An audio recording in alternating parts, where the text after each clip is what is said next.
संगठन में नारे लगाऊंगा, अगर मेरी आवाज के साथ आवाज मिलाओगे तो मुझे समझ में आ जाएगा, आप मेरी बात समझने के लिए तैयार हो, संगठन बनाने के लिए तैयार हो। भारत माता की, भारत माता की, भारत माता की।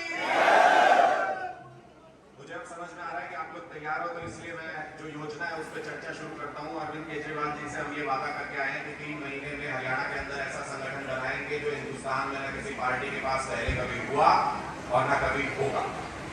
ऐसा मजबूत संगठन हमको यहाँ पे तैयार करना है जिसकी जड़ें कोई हिला नहीं सके, जिसके बीच में कोई लड़ाई नहीं बना सके, जिसमें नेताओं में आपस में द्वेष ना हो, कार्यकर्ता एक दूसरे से चिढ़ते ना हो, टकराते ना हो, एक दूसरे से पद मांगने के लिए या टिकट मांगने के लिए किसी तरीके का कोई संघर्ष ना हो, आपसी सामंजस्य हो, एक समाज के लोग दूसरे से टकराते ना हो।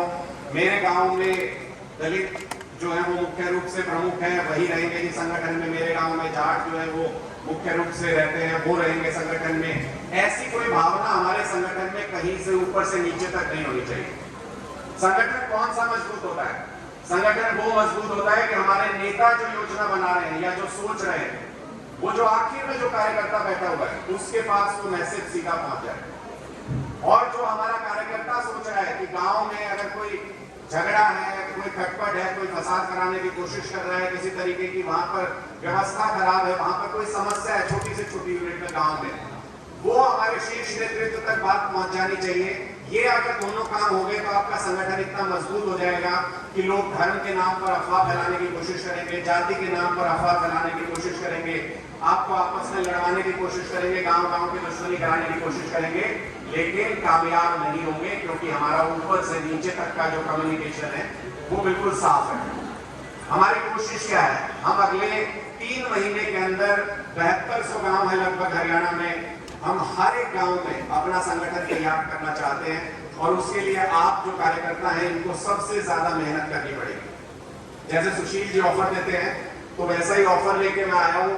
मैं ऐसा ऑफर लेके आया हूँ कि मैं स्टेज पे जो लोग बैठे हैं और जो आप लोग नीचे बैठे हैं, इनके बीच का भेद खत्म कर रहे हैं जी। आप में से जो चाहे इधर बैठ सकता है और इनमें से भी जो परफॉर्म ना करे उनको इधर आना पड़ सकता है। ऐसा एक सिस्टम लेकर के आए हैं। ये पूरा मौका आपको दे रहे हैं। ये फॉर्म यहाँ पे आज डिस्ट्रीब्यूट करेंगे। ये संगठन की मुख्य कड़ी है। जो ये कागज आप देख रहे हैं ये संगठन की सबसे मुख्य कड़ी है। ये फॉर्म आज यहाँ पे बंटवाएंगे आप सबके बीच में। इसमें है क्या? इस फॉर्म में इसमें लिखा हुआ है विधानसभा का नाम, गांव का नाम, और नीचे हम 4-5 चीजें पूछते हैं जो हमसे जुड़ना चाहते हैं पार्टी से, जो हमारे कार्यकर्ता बनना चाहते हैं, समर्थक बनना चाहते हैं, उनका नाम, किस समाज से वो आते हैं, उनका फोन नंबर, व्हाट्सएप नंबर, और क्या वो फुल टाइम कार्यकर्ता बनना चाहते हैं, क्या वो कुछ घंटे दे सकते हैं दिन में, या फिर वो समर्थक की भूमिका में रहना चाहते हैं कि जब जरूरत पड़ेगी मैं आपके साथ खड़ा हूं, वोट दूंगा। ऐसी 3 भूमिकाएं हो सकती हैं। तो ये आपको जाना है, गांव गांव जाना है, गली गली जाना है। अगले 3 महीने में कोई मोहल्ला, कोई शहर, कोई कस्बा, कोई गांव, कोई गली ऐसी नहीं बचनी चाहिए जहां पे आप जाएं नहीं और हाथ जोड़ के ये निवेदन नहीं करें सबसे कि आओ जी आम आदमी पार्टी के संगठन से जुड़ जाओ। हम एक नई विचारधारा लेके आए हैं जिसको आप दिल्ली में देख रहे हैं बदलाव, जैसा आप पंजाब में देख रहे हैं, वैसा बदलाव लाने के लिए आप हमारे साथ जुड़ जाओ। खुले दिल से, बिल्कुल खुले दिल से निमंत्रण देना है। भूल जाना एक बार के लिए कि किसी से कोई झगड़ा है, किसी भी तरीके का कोई मनमुटाव है, सबके पास जाना है, चाहे कोई कांग्रेस का हो, चाहे भारतीय जनता पार्टी का हो, बसपा का हो, इनेलो का हो, किसी भी पार्टी का हो, सबके पास जाओ, हाथ जोड़ के अपनी जो विचारधारा है वो बताओ, हम क्या काम करते हैं वो बताओ, और उसके बाद उनसे कहो कि अगर आप हमसे जुड़ना चाहते हो तो हर एक गांव वाइज, एक गांव का, विधानसभा में मान लीजिए 100 गांव और आपके जानकार 10 गांव में रहते हैं, आपको लगता है मैं 10 गांव से कार्यकर्ता जुटा सकता हूं, तो आपको ऐसे 10 पेज भरने पड़ेंगे जी। एक गांव के लिए 1 पेज। एक गांव में आपको एक आदमी जानता है तो इसमें एक नाम भर दो, ऊपर अपना नाम और नंबर लिख दो, और एक नंबर देंगे आज आपको व्हाट्सएप नंबर, उस पर फोटो खींच के भेज देना। ये आप लोगों का सीधा रिकॉर्ड पार्टी के पास आएगा कि किसने पार्टी के साथ कितने सदस्य जोड़े, किसने पार्टी को कितना मजबूत किया, और जो जितनी ताकत पार्टी में जोड़ेगा, जो जितने लोगों को पार्टी से जोड़ेगा, विचारधारा से जोड़ेगा, उसको उतना ही सम्मान और वैसा ही पद पार्टी देगी। तो ये बेसिक एक्सरसाइज है, ये आज बिल्कुल गांठ बांध लो, ध्यान से सुन लो। हर एक गांव में जाना है। विधानसभा के 10 गांव में आप लोगों को जानते हो तो 10 ऐसे फॉर्म भर दो, हर गांव का एक। विधानसभा के 50 गांव में जानते हो तो ऐसे 50 फॉर्म भर दो।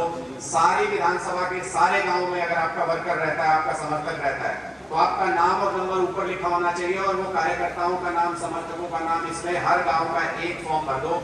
100 पेज हमारे पास फोटो खींच के उस व्हाट्सएप पे नंबर पे भेज दो, तो हम ये मान लेंगे कि इस आदमी के पास इतनी ताकत है कि विधानसभा का चुनाव लड़ सकता है।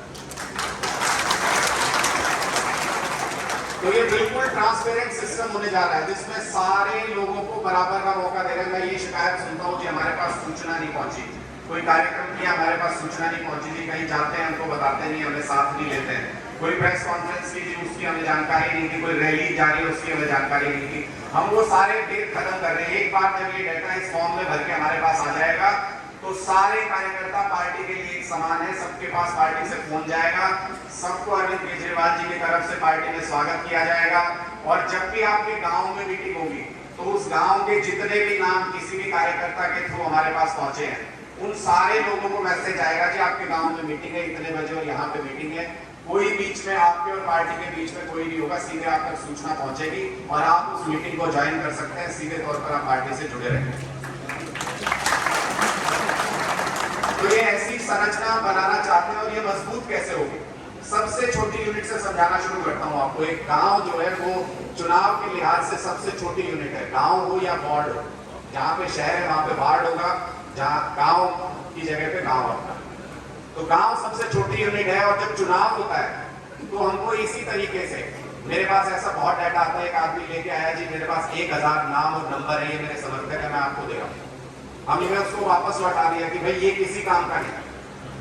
अभी तक ये कहा जाता था कि पार्टी में जिसने नाम और नंबर इतने सारे इकट्ठे कर लिए तो उन्होंने बहुत सारा डाटा इकट्ठा कर लिया, जिसके पास बहुत समर्थन है, पार्टी के लिए डाटा बहुत काम आएगा। हमारी जो योजना है उसमें ये डाटा किसी काम का नहीं। हमें नाम और नंबर नहीं चाहिए, हमें चाहिए गांव, नाम, नंबर और वो किस समाज से आता है वो व्यक्ति। अगर गांव के हिसाब से आप बता सकते हैं कि मेरे इस गांव में इतने समर्थक है, इस गांव में इतने समर्थक है, इस गांव में इतने समर्थक हैं, तो जब चुनाव आएगा तो हमारे पास गांव के हिसाब से वॉलंटियर का डाटा इकट्ठा होगा, बूथ के हिसाब से वॉलंटियर का डाटा इकट्ठा होगा। और जिस वक्त आप कैंपेन में लग रहे होंगे, जब आप चुनाव लड़ने की तैयारी कर रहे होंगे, तो उस वक्त आपको ये नहीं सोचना पड़ेगा कि उस बूथ पे ड्यूटी कौन करेगा और उस गांव में ड्यूटी कौन करेगा। वो सारे कार्यकर्ता, वो सारे समर्थक पहले से तैयार होंगे, हम उनको ड्यूटी अलॉट करेंगे और आप पूरा ध्यान अपने कैंपेन पे, चुनाव पे लगा सकते हैं। क्योंकि सिर्फ एक चुनाव ही जरिया है जिसके जरिए आप सत्ता में आ सकते हैं, और सत्ता में आए बिना बदलाव नहीं किया जा सकता लोकतंत्र में। तो सत्ता में आने के लिए हमको ये फॉर्मूला फॉलो करना है। पहली यूनिट, सबसे बेसिक यूनिट जो हम बना रहे हैं, जो सबसे छोटी यूनिट हम बना रहे हैं, वो एक गांव की यूनिट है, जिसमें हम ये चाहते हैं कि आप जो हमारे पास जानकारी इकट्ठा करके भेजेंगे, उसमें कोई कार्यकर्ता एक समाज से होगा, कोई दूसरे समाज से होगा, कोई तीसरे से होगा, गांव के सारे कार्यकर्ताओं की लिस्ट हमारे पास होगी। मान लीजिए गांव में 5 या 6 जाति के लोग हमसे जुड़े हुए हैं, तो हमारी कोशिश ये होगी जो ग्राम कमेटी हम बनाएंगे उसमें हर एक समाज का एक व्यक्ति जरूर होगा। हर एक समाज के एक व्यक्ति को लेकर गांव की एक कमेटी बनाई जाएगी, ताकि आगे चल के जब चुनाव नजदीक आता है, जब दूसरी पार्टियों को लगता है कि हम तो ये आम आदमी पार्टी मोर्चा मारने वाली है, जीतने वाली है, तो क्या करते हैं? वो धर्म के नाम पर लड़ाते हैं, कभी आपको जाति के नाम पर लड़ाएंगे, कभी गांव का कोई कलेश होगा उसका जिक्र कर देंगे, आपस में परिवारों की लड़ाई कराने की कोशिश करेंगे। अगर हमारे संगठन में हर जाति का प्रतिनिधि मौजूद है गांव की छोटी सी यूनिट में, तो वहां पर अगर कुछ गड़बड़ करने की कोशिश की जाती है तो हम उसको वहीं पे रोक सकते हैं। सारे समाज के लोग उस कमेटी में होंगे, और अगर किसी एक समाज के साथ कोई अत्याचार होता है, किसी तरीके से कोई झगड़ा होता है 2 लोगों के बीच में, तो उन दोनों समाज के लोग भी वहां पर मौजूद होंगे उस कमेटी में। सारे लोग मिल बैठ के उनको समझा सकते हैं, उस विवाद को वहीं पे रोका जा सकता है, क्योंकि ये सिर्फ चुनाव के लिए विवाद पैदा किए जाते हैं। आपस में तो हम बड़े भाईचारे से, प्यार से रहते हैं, जब चुनाव नजदीक आता है तो लड़ने लग जाते हैं किसी बात पे। तो एक तो हमको ये एजेंडा फेल करना है दूसरी पार्टियों का, इसलिए हमारी ग्राम यूनिट जिसमें सारे समाज के लोगों को हमारे लिए बहुत महत्वपूर्ण है। फिर जब 10 गांव की यूनिट बन जाएगी तो उन 10 गांव के ऊपर एक सर्कल बनाएंगे, जो 10 गांव के बीच में आपस में मीटिंग कराए, सामंजस्य बना के रखें। वहां पर अब जो कार्यविधि है जो सारी की सारी पार्टी की, वो लगातार चलती रहे।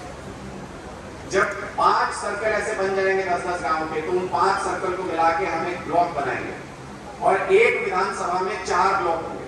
तो ये ऊपर से नीचे तक संगठन का ढांचा जो है वो ये होगा, विधानसभा, उससे नीचे 4 ब्लॉक, हर ब्लॉक में 5 सर्कल, और हर सर्कल में 10-10 गांव। 10 गांव 11 गांव कुछ भी हो सकता है इस तरीके की यूनिट। तो मुझे एक बार हाथ उठा के बता दो कि इस संघर्ष के लिए सारे साथी तैयार हैं? तो आप सब लोगों की सहमति यहाँ पे लेके जा रहे हैं। अरविंद केजरीवाल जी को हमने आपके भरोसे पे पहले से वादा कर दिया है कि हरियाणा में जो संगठन बनेगा वैसा संगठन कहीं पे हुआ नहीं होगा। मैं एक बार बोलूँ तो उसके बाद आप बोल लीजिएगा, पूरी बात कर लीजिएगा। ये वादा आपके ब्याज पे पहले से करके आया, और वो वादा मैं इसलिए करके आया क्योंकि अभी तक ऐसे ही बात भी हो रही थी मेरी कि हरियाणा तो जो है वो संघर्ष की धरती है। पानीपत यहाँ पे हुआ, कुरुक्षेत्र यहाँ पे हुआ, और मुझे तो बता रहे थे कि यहाँ जिस जगह पे बैठे हुए यहाँ पीछे किला है, यहाँ पे भी बहुत सी निशानियां हैं संघर्ष की, झांसी में भी जिस जगह पे हम बैठे हुए।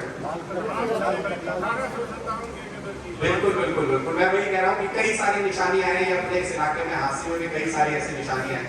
तो वो संघर्ष को याद करना है, और मुझे लगता है कि हरियाणा के लोग जब ठान ले कि हमको संघर्ष करना है, हमको सत्ता परिवर्तन करना है, हमको सिस्टम बदलना है, तो फिर उनको कोई रोक नहीं सकता। संघर्षशील लोग हैं। तो इसलिए ये संगठन बनाने की कवायद जो है ये अगले 3 महीने तक चलेगी। हम आपको ये फॉर्म के साथ हम आपको 7 से 10 दिन का समय दे रहे हैं। जिसके पास जितने समर्थक हैं वो इस लिस्ट में जुटाएं। और अगर कोई आपसे इस बात पे विवाद करता है कि जी आप जाति क्यों पूछ रहे हो, इस फॉर्म के अंदर समाज लिखा हुआ है, ऐसी बहुत सी कंट्रोवर्सी होती है। कोई आपका विरोधी कहेगा कि समाज क्यों पूछ रहे हो, जिसका मतलब आप समाज के आधार पर फैसले करते हो। तो बिल्कुल सीना ठोक के बताना उनको कि हम समाज पे पूछ रहे हैं, हमारी नीयत साफ है, हमारा दामन बिल्कुल साफ है। हम हर समाज का प्रतिनिधित्व चाहते हैं, अपने संगठन में बराबर की हिस्सेदारी चाहते हैं। इसलिए सबसे पूछ रहे हैं कि समाज से आप आते हैं। हमारी कोई गलत नीयत नहीं है, बिल्कुल साफ दामन है। इसलिए बिल्कुल सीना ठोक के बताना, आप लोगों को शर्माने की जरूरत नहीं है। किसी भी पार्टी का कार्यकर्ता जब जाता है ना वोट मांगने के लिए, तो वो हल्के से वोट मांगता है। जब उसको लगता है कि कोई सवाल पूछने वाला है तो वो खिसक जाता है। हमें किसी भी सवाल पे शर्माने की जरूरत नहीं है, हमारे पास हर सवाल के जवाब है। भ्रष्टाचार हम करते नहीं, हमारी पार्टी में पैसा चलता नहीं, हम टिकट देते हैं सर्वे करा के, हमारे यहाँ पे टिकटें बिकती नहीं। तो हमको किसी से शर्माने की घबराने की कोई जरूरत नहीं है। जितने भी सवाल पूछे जाएं उनका बिल्कुल आत्मविश्वास के साथ, भरोसे के साथ जवाब देना, और ये कहना जी हम तो स्कूल बनाने की, अस्पताल बनाने की, लोगों को बिजली फ्री मिल जाए, पानी फ्री मिल जाए। अरविंद केजरीवाल जी की पॉलिटिक्स क्या है ये समझो कि कई पार्टियां तो बांटने की पॉलिटिक्स करती हैं, समाज के नाम पे, धर्म के नाम पे। कई पार्टियां कहती हैं जी आपको कोई आतंक आ जाएगा, हम आपको इससे बचाएंगे, आप पे तो ये गड़बड़ हो जाएगी अगर आपको दूसरी पार्टी को वोट देंगे, हम आपको इससे बचाएंगे। अरविंद केजरीवाल जी बांटने और बचाने की राजनीति नहीं करते। अरविंद केजरीवाल जी आपको बसाने की राजनीति करते हैं कि आप आराम से, खुशी से, सुख से बस जाओ। और यही इंसानी धर्म होता है, यही हर इंसान की इच्छा होती है मेरा परिवार सुख से रह ले, सुख से बच जाए। इतनी महंगाई है, उसमें राहत सिर्फ हमारी पार्टी पहुंचाती है। ये सारी बातें लेके आप लोगों के बीच में जा सकते हैं। एक और छोटी सी रिक्वेस्ट आपसे, फिर उसके बाद व्हाट्सएप नंबर शेयर करूंगा जिस पर आप भेज सकते हैं। ये यहाँ पे बहुत से लोग टोपी पहन के बैठे हैं, और ये अपने यहाँ पे रिवाज भी है, चलन भी है। जब भी कार्यकर्ता सम्मेलन होता है तो हम ये टोपी पहनते हैं। भैया इस हॉल के अंदर तो सारे कार्यकर्ता बैठे हैं आम आदमी पार्टी के। मैं भी छोटा सा कार्यकर्ता हूँ आम आदमी पार्टी का। हम सारे जानते हैं कि यहाँ ये सारे कार्यकर्ता बैठे हैं। यहाँ टोपी नहीं भी पहनोगे तो चलेगा, लेकिन जब यहाँ से बाहर जाते हो, कहीं पे चाय पीने बैठते हो, कहीं पे हुक्का पीने बैठते हो, शाम को वो गांव में नुक्कड़ पे, कहीं अपने मोहल्ले में 10 लोगों में बैठते हो, उस टाइम पे ये टोपी पहन के बैठा करो। ये आपकी पहचान है, लोग प्यार करेंगे, स्वागत करेंगे जब ये टोपी पहन के।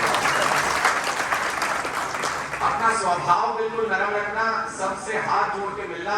कोई कांग्रेसी, कोई बीजेपी वाला ये भी कह सकता है कि हम तो कांग्रेसी हैं, हम नहीं आपके साथ आते, हम बीजेपी के हम नहीं आपके साथ आते। उनको भी हाथ जोड़ के निवेदन करना कि जी भविष्य में अपने बच्चों के लिए आना पड़ेगा, उस दिन के लिए अभी हाथ जोड़ के जाना।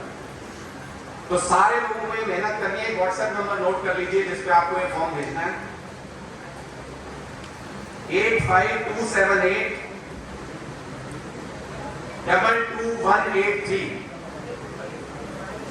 22183 85278 22183 85278 22183। सबने नोट कर लिया जी? 85278 22183 85278 22183। सबने नोट कर लिया जी? सबने कर लिया जी? हाथ उठा के बता दो अगर सबने कर लिया हो तो इसका मतलब काम हो गया। ठीक है, हम आप लोगों से उम्मीद करते हैं कि इस पूरे आंदोलन में आप पूरी मेहनत से, पूरी शिद्दत से जुड़ेंगे, और अगर इस हिसाब से संगठन तैयार हो गया तो फिर आप इस बारे में निश्चित हो जाओ, कोई भी पार्टी है, कोई भी बड़े से बड़ा नेता है, गांव में जब मीटिंग करने जाएंगे तो उनको लोगों की कमी पड़ जाएगी। वो ये कहा करेंगे कि पहले तो आ जाते थे रैली में, मीटिंग में लोग, आजकल लोग ही नहीं आते, पता नहीं क्या हो गया, क्योंकि नीचे नीचे सारे आम आदमी हो चुके हैं। तो ये एक्सरसाइज हमको सारे गाँव में, सारे वार्ड में, कोई जगह ऐसे नहीं छोड़नी। और जिसकी जितनी कुवत हो, अगर आप 5 विधानसभा के अंदर 50-50 गांव में लोगों को जानते हैं तो उतने फॉर्म भर के हमको भेज दो, आपकी पार्टी के अंदर हैसियत उतनी बड़ी हो जाएगी। संगठन और चुनाव ये दो अलग चीजें हैं। एक छोटी सी बात, उससे शायद अपनी बात कहने में छूट गई, मैं वो पूरी कर देता हूँ कि संगठन और चुनाव लड़ना ये दो अलग चीजें हैं। तो सबसे पहली बात क्या है, जब आप आम आदमी पार्टी के लिए काम कर रहे हो तो अपना पूरा सम्मान ये बना लेना कि अगर आपका लक्ष्य चुनाव लड़ना है तो आप चुनाव की तैयारी करना, आप संगठन में शामिल मत होना, पद मत मारना। और अगर आप संगठन में काम करना चाहते हो तो आप चुनाव के लिए टिकट मत मांगना। ऐसा नहीं है कि संगठन में काम करने वाले को टिकट दी नहीं जा सकती, लेकिन पार्टी कहेगी, अगर आपको जिम्मेदारी देगी फलाना जिला अध्यक्ष है हमारे पास, यही या सबसे अच्छा उम्मीदवार लग रहा है, आपको लड़ना पड़ेगा, तो आप चुनाव लड़ने के लिए तैयार रहना, लेकिन टिकट मत मांगना। उसके मैं दुष्परिणाम बता देता हूँ, इसका कारण बता देता हूँ क्या है कि हम क्या करते हैं कि हम पद दे देते हैं अपने सारे महत्वपूर्ण लोगों को। जब चुनाव लड़ने का वक्त आता है वो सारे टिकट मांगते हैं, उनमें से टिकट मिल जाती है बहुत से लोगों को, सारा संगठन जो है वो चुनाव में डिसॉल्व हो जाता है, कैंपेन में चला जाता है। जबकि संगठन की काम क्या है, संगठन का कि ए कैंडिडेट को टिकट मिले, बी को मिले, सी को मिले, किसी को भी टिकट मिले, संगठन का काम है उसके पीछे पूरी ताकत के साथ खड़े हो जाना, उसको हर वार्ड, हर गली, हर मोहल्ले में कार्यकर्ता उपलब्ध कराना। तो अगर ये दोनों मिक्स हो जाएंगे, जो लोग संगठन में वही अगर चुनाव लड़ने चले जाएंगे तो चुनाव के वक्त जो मजबूत संगठन की जरूरत होती है किसी भी उम्मीदवार को, वो नहीं मिल पाएगा हमको। इसलिए मेरा आपसे निवेदन ये है कि जो साथी संगठन में काम करना चाहते हो वो संगठन की जिम्मेदारी संभालें, जो चुनाव की तैयारी करना चाहते हो वो चुनाव की तैयारी करें। और इतनी बात मैं बता देता हूँ कि जो चुनाव जीतेगा उसके पास तो पद होगा, हो सकता है एमएलए बन जाए, हो सकता है सरकार में उसकी हिस्सेदारी हो, लेकिन जो संगठन के लिए काम करेगा उसके पीछे पूरी ताकत के साथ मैं खड़ा रहूंगा, सुशील जी खड़े रहेंगे और अरविंद केजरीवाल खड़े रहेंगे। ये मेरा वादा है, सरकार आएगी तो सम्मान भी उसी हिसाब से मिलेगा जिस हिसाब से आप लोगों ने संगठन में काम किया होगा। तो इस बारे में निश्चित हो जाना कि भाई चुनाव जो लड़ेगा वो तो राजनीति में पता नहीं कहाँ चले जाएगा, हम पता नहीं कहाँ रह जाएंगे। जो संगठन में काम करेगा उसके पीछे मजबूती से सारे नेता खड़े रहेंगे। ये मेरी आपसे रिक्वेस्ट है, नंबर आपसे शेयर कर दिया है। आप सभी भाइयों को राम राम। इस पूरी कार्यक्रम में आपको पूरे जोश शोर से जुटना है। धन्यवाद। बहुत बहुत धन्यवाद।